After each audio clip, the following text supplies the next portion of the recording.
ஆமா, அது என்ன செவுத்துல ஆணி? பாத்துட்டாலே. உங்க ஹஸ்பண்ட் ஆண்டி எங்க வேணாலும் ஆணி அடிச்சுக்கோங்கன்னு சொன்னாங்க. அவன் சொல்லுவாமா லூசு பையன். உங்களுக்கு புத்தி இல்ல? இதா பாருமா, இப்பவே சொல்றேன், தெளிவா கேட்டுக்கோ.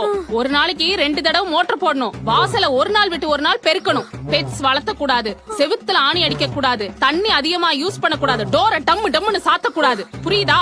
செவ்வாய், வியாழன், வெள்ளி நான்வெஜ் சாப்பிடக்கூடாது. சத்தமா பேசக்கூடாது, சத்தமா சிரிக்கூடாது, முக்கியமா சத்தமா மூச்சு கூட விடக்கூடாது. இதெல்லாம் ஹாய் ஃப்ரெண்ட்ஸ், நான் தான் உங்கள் தனிகை மணி நித்யா பேசுகிறேன். வாடகை வீட்டில் இருந்தால் இவ்வளவு பிரச்சனை இருக்கும்.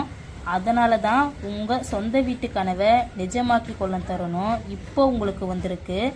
எங்கன்னு பார்த்தீங்கன்னா, நம்ம மீஞ்சூர் ரயில் நிலையத்திலிருந்து கரெக்டாக ஒரு 10 நிமிட பயணத்தில் மீஞ்சூர் மேட்டுப்பாளையத்தில், அதுவும் உடனே வீடு கட்டி குடியேறக்கூடிய மனைப்பிரிவு.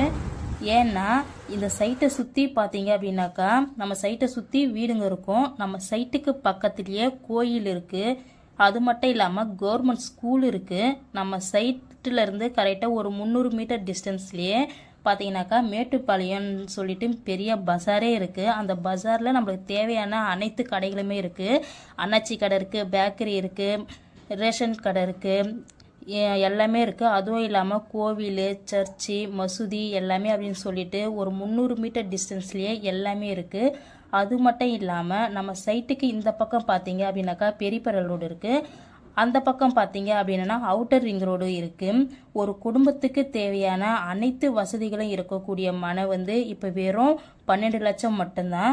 இன்னும் ஒரு 5 வருஷத்தில் பார்த்தீங்கன்னா இதோட ரேட் டபுளாக இருக்கும்.